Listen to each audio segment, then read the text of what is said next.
thanks to all of you. Gentlemen over here, you had your hand up. Yeah, I was in the process of your trying to explain why we shouldn't support either party, and that you said all presidents, Democratic presidents, were war presidents. Well, that's not true. We had one president who was not a war president, and I think what happened to him could focus us on answering the prior question, or providing another outlook on the prior question about what are the things that we should do to try to eliminate war, or what are the primary causes of war. That president is John Kennedy. John Kennedy, if John Kennedy had not been killed in '63, there would have been no Vietnam War, and the course of history would have been entirely different. What John Kennedy did, he was very, very concerned about nuclear war at that time, and the Cold War getting out of control. When the Cuban Missile Crisis came up, he was under enormous pressure from the CIA, from the Pentagon, these crazies on the Joint Chiefs of Staff, Lemnitz and Curtis LeMay, who were telling him, you got to take them out. You got to take them out. We're going to nuke them. He was in touch with Khrushchev, who also was another force for peace in the world at that time. They understood the threat from nuclear holocaust, and they actually communicated for many years. They wrote letters to each other, and they really understood the importance of not having an outbreak of war. So the Bay of Pigs thing, he couldn't control that because that had all been set up in the Eisenhower years, but he did refuse to send in the U.S. military to help the folks who had invaded. So he got in trouble by doing that with the Pentagon and the CIA, who wanted him to go in there in the Bay of Pigs. He got in trouble over the Cuban Missile Crisis. He was trying to stop. We had military advisors in South Vietnam when he came in. He was trying to pull them out. There were a couple thousand in there, and he actually did pull some. What's the lesson, do you think, that we can draw from that? The lesson is, number one, that he got zapped, and he was essentially zapped by the corporations, the Pentagon, and primarily the CIA. And it was the CIA who set up the whole thing that got him killed. So the point is that you're not going to be able, it's totally impossible to have a president, when you talk about the president having the power to wage war or not wage war, he doesn't have that power, because what Kennedy did was buck the people that you're talking about. And that's what happened to him. And the first thing that comes to mind when Obama comes in and he says, I got to study this Afghan thing. It's really complicated. And 2 or 3 months goes by and he's studying it. He's probably sitting back figuring out, well, can I really do what I said I would do? And he realized that he couldn't, or he would have ended up like Kennedy. So the bottom line for me is, if you're looking to, the worst thing that ever happened in our country was in 1946 in the National Security Act, when we created the CIA. Because they can create little incidents anywhere they want to. And when you say, if you want a coup, and you said Smedley Butler wouldn't have done it, but McChrystal would have, the CIA can just create these things anywhere, anytime they want to. It's not the president, it's much deeper than that. Right, the president is kind of meaningless. Right. Well, thank you. Unless you have somebody with the integrity of John Kennedy. Right, and then, as and you say, we don't have anybody like that. So thank you, and that's a great way to start. I'm going to take a number of hands so that we can get a number of contributions out there. I have another hand, I got another one in the back. I'm going to try to gender stack, so if there are any women, I got another one there. Okay, 2. Okay, so if you don't mind, John, go over to Julie here. And in general, what I will do, if you want to introduce yourself, you're welcome to. You don't have to. And is there anybody here who minds being videotaped? Is that an issue? Okay. Go ahead. I'm Julie Onslow from Milwaukee, Wisconsin, with Peace Action, Wisconsin. The issue of the Democratic Party being influenced to take on more of an anti-war stance and to even come in line with the international law, the legalities of it all, I think is very difficult unless you first get them to challenge capitalism itself, which is really the reason for all the interventions to have our military protect corporate interests around the world. And I know, many Democratic, some Democratic Congress people and stuff that will speak out against the war, vote against the money, but have they ever spoken out directly against the capitalist system that is kind of the base of all of this aggression? And I think that's a whole other thing we have to take a look at. Thank you. My name is John Bonifaz. I'm from Amherst, Massachusetts. And I wanted to just add on your question 3 there about how can we bring about these reforms around enforcing existing laws. There's another branch of government that hasn't been referenced here, which is the judicial branch. And I think that we need to push the courts on this question of illegality of the wars that we're in today and look to prior history. During the Vietnam War, there were a series of cases that were brought into the courts repeatedly to challenge the legality, the constitutionality of the war.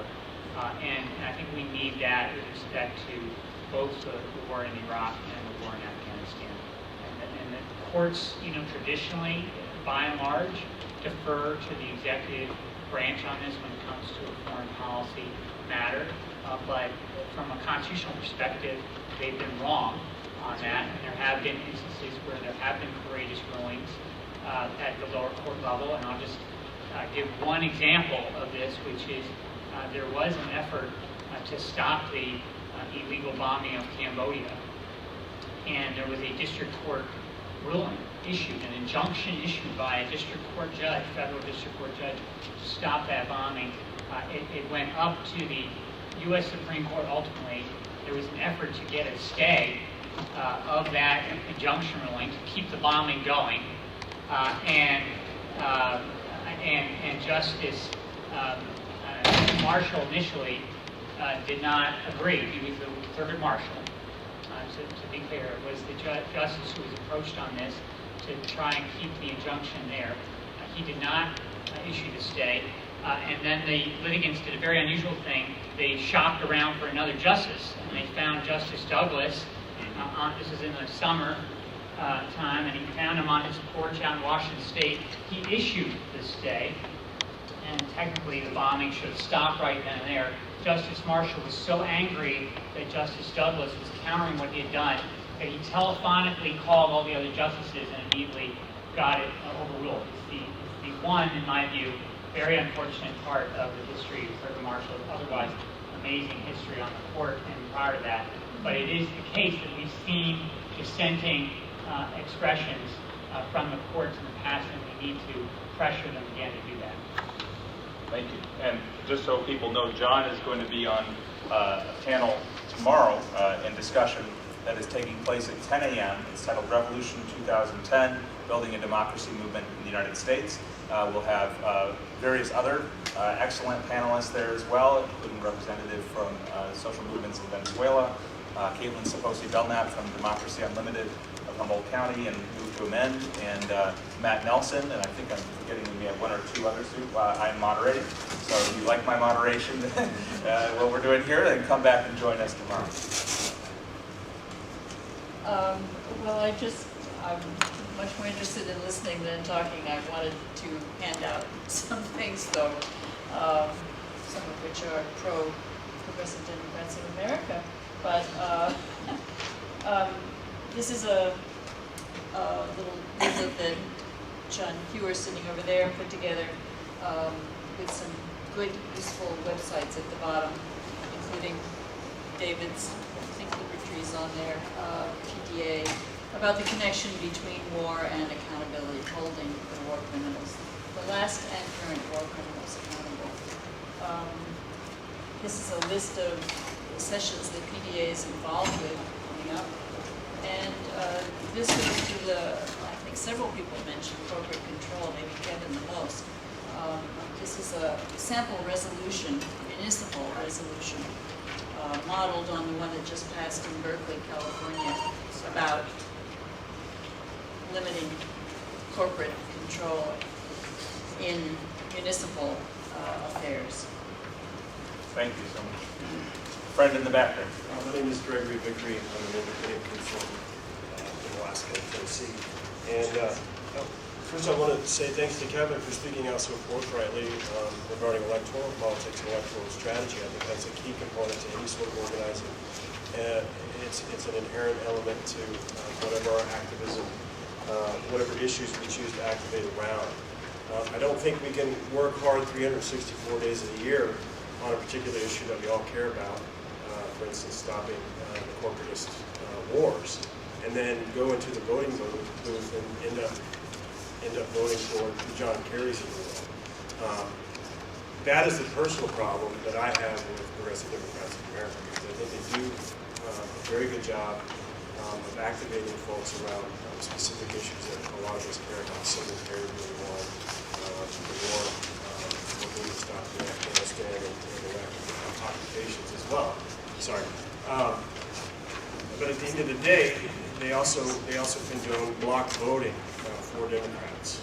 And I think when an entity like PDA talks about that sort of electoral strategy, I think we end up shooting ourselves in the foot as progressives. And I would like the panel to address that if they would, to a limited degree, and then also talk a little bit about the history as it relates to John F. Kennedy and Vietnam, because my understanding of history, his history and the concept of wars in his administration is a little bit different than what I heard earlier. Anybody else? Okay. Well, let's bring it back over to the panel. So thank you. You can address anything that's been said, or if there's something else that you feel that needs to be raised, Leah. Following on what John said about putting these kinds of decisions into the legal system, the Guard Home or the Safeguard the Guard campaign is really a legal issue. It questions the legality of putting people in combat. It's not a peace program. And that's why we really need to involve people to hold Congress accountable for taking responsibility for putting us into war. So we know that the Constitution says that only Congress can declare war, and the War Powers Act reiterated that. It was passed over Nixon's veto. But what it says is that Congress has to either declare war or issue an authorization for the use of military force. So for Iraq and Afghanistan, that is what Congress did. They issued an AUMF in 2001, just days after the 9/11 bombing, and it said that Bush had the authority, the authorization to wage war against Afghanistan, but it didn't say Afghanistan. It said against the perpetrators of the violence, or any country that supported them, or any country that might have thought about thinking about supporting them, or might have, in some way. So that was this wide open general AUMF that kind of authorized endless occupation anywhere. And then in 2002, they passed one that was almost the opposite. It was very, very specific in letting us go into Iraq. And it said, for very express purposes of taking out Saddam Hussein because he was this imminent threat, and to find those weapons of mass destruction. So the contention of the Guard Home campaign is that because both of those AUMFs are not valid, number one, that the Iraq one is expired by its own terms because it's been met, And the first one for Afghanistan is too broad in general, and Congress is not allowed to approve endless and never-ending war from anywhere, anytime. So because the campaign considers that those AUMFs have expired or no longer valid, then when the federal government calls up the National Guard to go fight in these conflicts, we are saying the governors have a responsibility to challenge those federal call-up orders and say, no, there is no legal, lawful, binding order here. So in our hope is that we will get a governor to challenge this, and then it will go to the court, and we will have to talk about the AUMF and is it valid or not.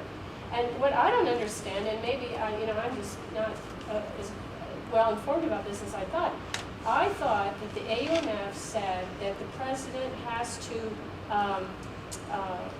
refresh it or whatever every 2 years or something. There, it has to be re-looked at, and maybe I'm wrong about that, but Congress isn't revisiting this. They're just letting it go, and they're saying, well, when we vote for the money for it, that's the same as authorizing it again, and it's not. So we really need to hold Congress' feet to the fire. But this Guard Home campaign is a way to go at it from a different angle. It's still challenging the legal premise of the AUMF and putting people into harm's way. But if we could just get one governor to stand up and challenge it, it'd go to court, and that's what we would love. And I'm going to seize a prerogative here and just say, I mean, this has been a problem for the anti-war movement. The courts have ducked these questions. They have been challenged more recently. Rutgers Law School put together a challenge, which some folks here are probably familiar with, and the courts once again invoked what they call the political question doctrine. They said, this is a political question. It's a matter between Congress and the president. We don't get involved in political questions. We only decide matters of law, and this is something that's sort of above the law. It's beyond the law. And so the courts for a long time have ducked these challenges. And Congress, as Leah just said, they do not want to be on the hot seat here. They do not want to be responsible. So they adopt an authorization.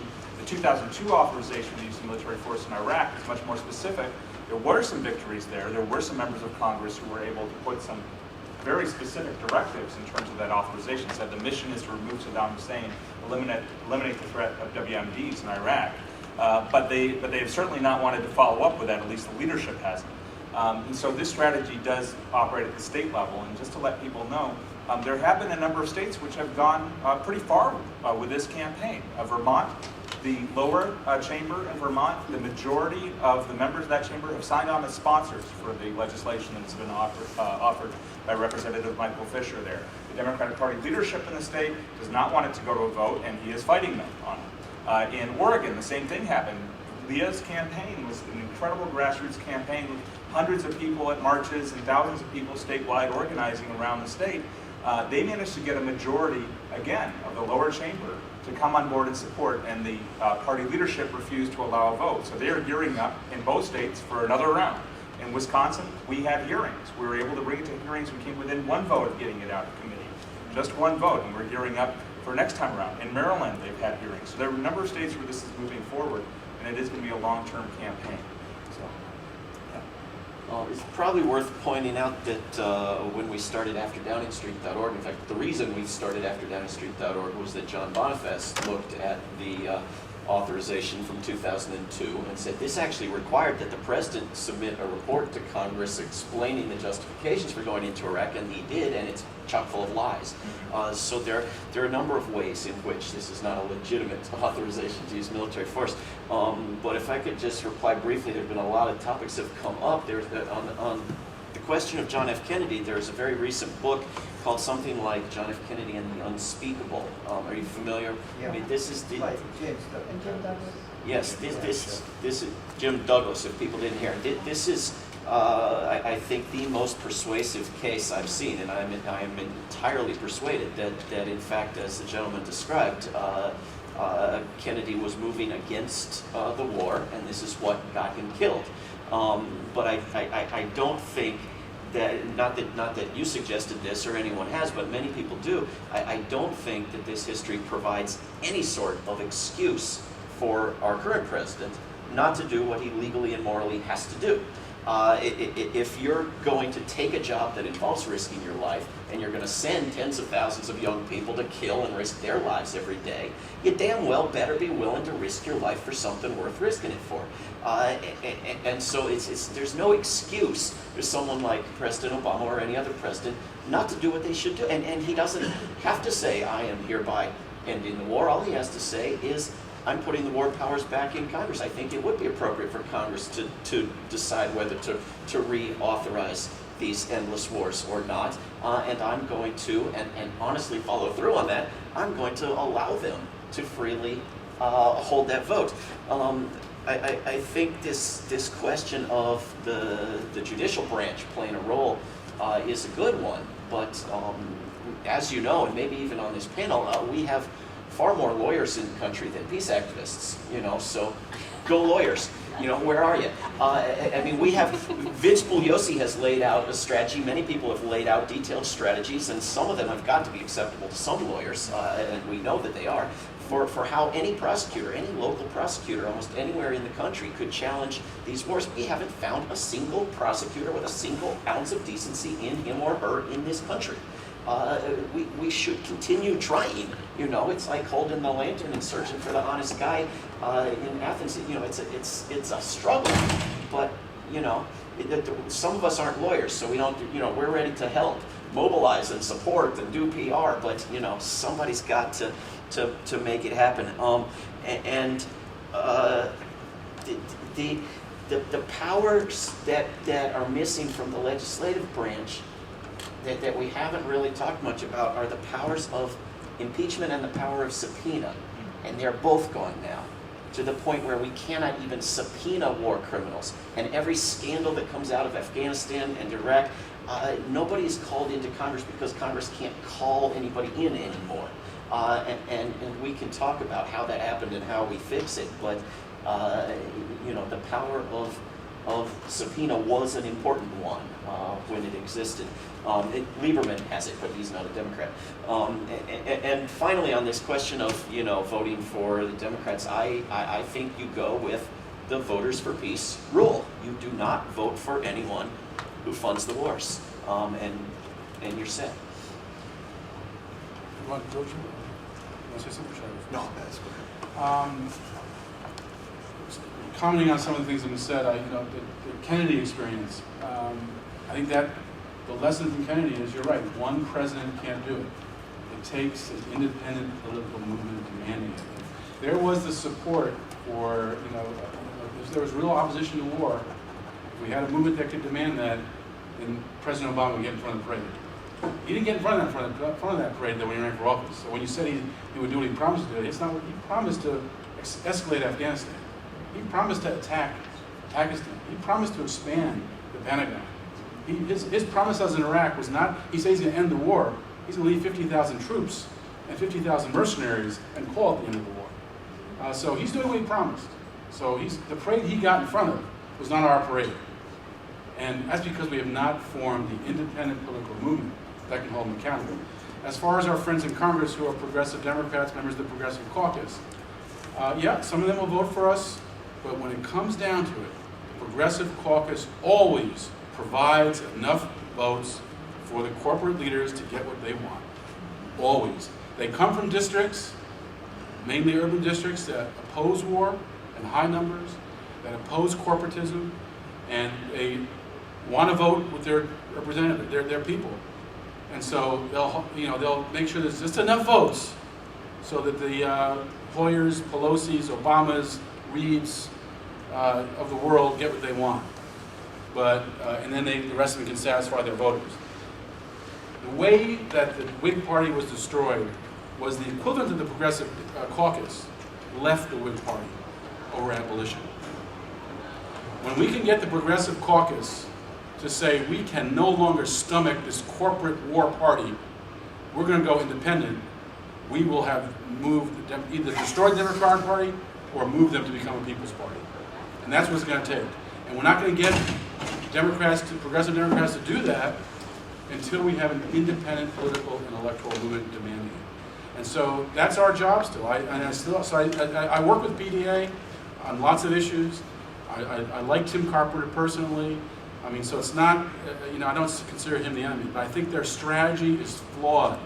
It's flawed in that it keeps the Kuciniches of the world, who should be saying enough of this corporate war party, the Conyers of the world, enough of this corporate war party. These are in safe districts. They have a strong following, and they could leave and win, especially if we're developing the kind of movement that we need to develop. Then when those kind of people start saying we can't take it anymore, that's when the Democratic parties will wake up and take us seriously. Right now they can do what Rahm Emanuel says, write off the progressives, because we don't matter. They know that the vast majority of progressives will vote Democrat no matter what the Democratic Party does. They can take our vote for granted. You shake your head, yes, we hand out this literature. No, well, stop handing this literature out. Tell Tim Carpenter to take the D out of PDA. Become a progressive for America. Yeah, I am.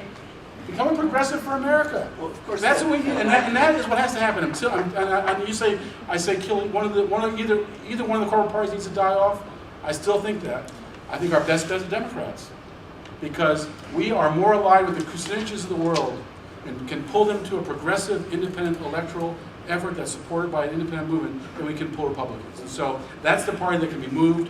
One of those parties has to be moved or destroyed, and that's the reality we're facing. If we don't move or destroy one of those two parties, we are just, having a lot of fun together, getting nothing done. Can I just briefly, I agree with everything you said now. You talk as if you're disagreeing with me. And ideally... And David's the best inside-outside activist now. You are great about working on issues and supporting. I mean, you really are. You're the one PDA guy I'm so comfortable working with. Let's go to George, actually.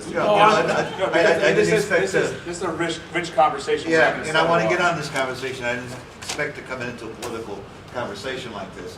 But I've got to speak up here. Part of the problem in this country is the two-party system, no matter how you see it. And we have to have third legitimate parties to mediate, to mitigate, to incentivize, and to get things done. And until we change campaign finance, until we change electoral laws, we're never going to have a third party. And many of us work hard at being a third party. Green Party is meeting here in Detroit this weekend. We're still at it. We're not where we want to be, but we've got to be at it in terms of what America needs.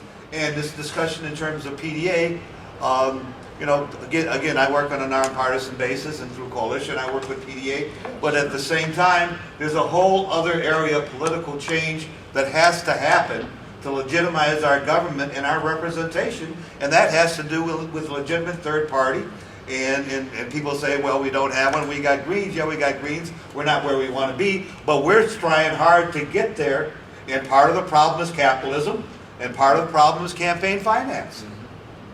And don't even get into talking about the election process. I worked Ohio in 04 and 08, and we demonize elections around the world, and we've got some of the worst in the world. So there are these other elements in this political thing about war that we need to realize and keep up front there. Thank you, George.